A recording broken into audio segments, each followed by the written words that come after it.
Hey guys, Zack here, and welcome to Gaming News. So I have a bit of a confession to make. The past couple of these have been a little negative, and I'm sorry for that. So for this episode, I thought I would do something a little bit more positive and cheery, and the perfect topic for that kind of just landed in my lap. So long story short, Scott is funding fan games. Scott Cawthon is funding fan created things. Okay, so there's a little bit of backstory to this. A couple of days ago, I was monkeying around on Twitter, and I found out that Scott apparently created something called the Fazbear Fan Game Initiative, which is basically he's going to be fun. He picked 5 fan games to fully fund and help them actually get developed, and they're going to be getting console releases sometime in the near future. He picked a series of 5 very prominent fan games, and has decided to fund them, basically. The games he actually picked are Five Nights at Candy's 4, which is a big psychological story about one of the victims of, well, not so much one of the victims, but one of the characters in the story. It's basically a spin-off of universe, but it's about the psychology of a child, basically. That's what it's about. It's about somebody who was in an aftermath in a situation very similar to what happened to Freddy's, and it's about them dealing with that, and that's what the games have been. And now he's making another one. There's also One Night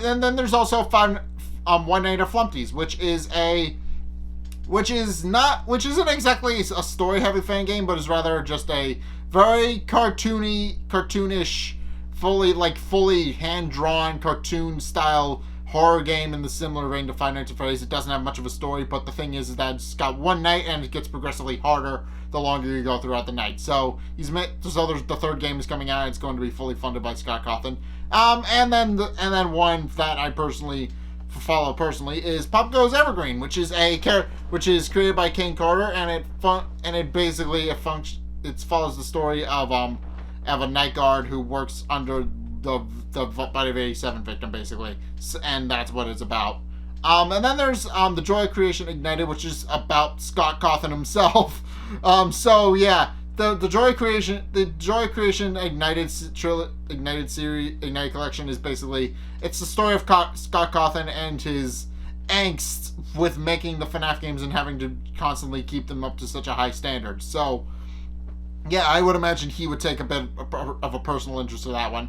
And then the 5th one, which is kind of pretty straightforward, is a quote-unquote remake of Five Nights at Freddy's. It's a fan-made remake of the original Five Nights at Freddy's game, so pretty straightforward one there. But yeah, Scott is funding all of these games. He's making sure that they all get console releases. And the reason I want to talk about this is because it could be very interesting for the idea of fan games going forward. Because here's the thing, fan games usually aren't appreciated in communities and stuff. Nintendo in particular has a very bad habit of shutting down any fan games that exist and can include some of their IPs. So naturally they just shut down everything because they're kind of very gung-ho about the fact that they should be the only one making their games, and they don't like it when fan games of their stuff exists.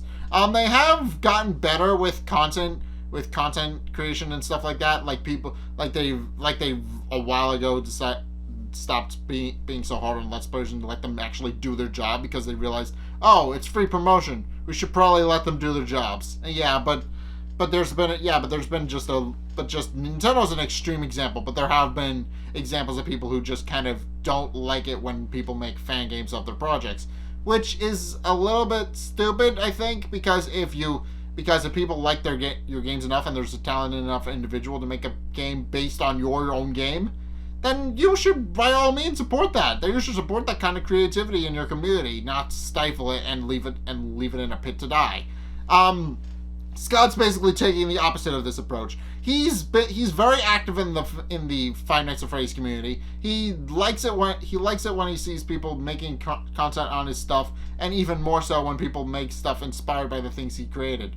So naturally, this was taking that to its logical extreme. Scott is now taking the games that he likes the most and giving them not only helping them get proper sequels, but he's also making sure that they actually get released on other platforms. Because Also, I should mention, he's releasing them on platforms that already have Five Nights at Freddy's on them, because Scott and Click Team have been working silently behind the scenes to bring Five Nights at Freddy's to basically every console platform and everything else.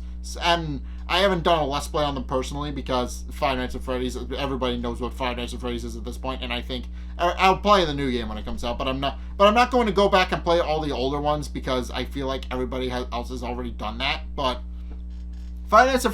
basically Five Nights at Freddy's is already on the platforms that he's bringing all of these new fan games to. So he's basically giving himself more competition, and he's okay with that. He's like, yeah, these games could compete with my own games, and I don't care. I like these games. Fight me. That's basically what Scott's been doing. He basically just wants to support the community however he can, and the Fazbear fan game initiative is basically his way of doing that. He's funding some games, and hopefully other developers will see this and follow suit. But what do you guys think? Do you think that because of this, that Scott's because of Scott doing this, that more game developers are actually going to support fan games and stuff like that, and actually help them see their full potential? Or do you think that that nobody's really gonna care, and they're just gonna kind of ignore this and just be like, it's Scott Cawthon. Scott Cawthon can do whatever he wants because he made some stupid horror games. Yeah, because some people kind of just don't like Scott and don't like the games that he's made. Some people think that he's overstayed his welcome. Some people think that he should have stopped a long time ago. And indeed, he should have done all these things, but he hasn't, because it is kind of helping him with his success, and he keeps coming up with interesting premises for the games. So I guess it doesn't really matter all that much. But yeah, what did you guys think? What do you guys think? Do you think people are going to actually support more fan games more now that Scott is kind of taking the initiative and doing it himself? Or do you think things are just going to continue the way they've always been? Because here's the thing, Scott is a very prominent person in the indie community, because he more or less made his early games with one by himself. So I'm kind of interested to see if they actually continue to, because of this, people actually decide, oh, we'll support our fan communities a little bit more, and actually decide to. I don't think they're going to go to the lengths that Scott is, but I think at the very least they might actually, let fan games exist. At the very least, let fan games exist, because Scott is like a shining example for that. He's been very good with the community. He's been good to the community. He's let them create fan games and stuff like that, and it doesn't really. And he's kind of just like, he's going to just help them make more games. Yeah. I just hope that people start supporting fan games more, because fan games are an interesting take on everything. It's like an interesting take on a series you love. And the problem is that some companies and communities don't really support fan games all that much. So hopefully this is a wake-up call to them. But in any case, yeah. What do you guys think of this gaming news? Did you guys like it? Let me know in the comment section down below. Or you can check out my Discord, link in the description as always. But in any case, yeah, thank you guys so much for watching. If you enjoyed, be sure to like, comment, and subscribe. Also, be sure to follow me on Facebook and on Twitter in the description below. And also, be sure to check out my Patreon in the description below as well. It's only a couple bucks a month.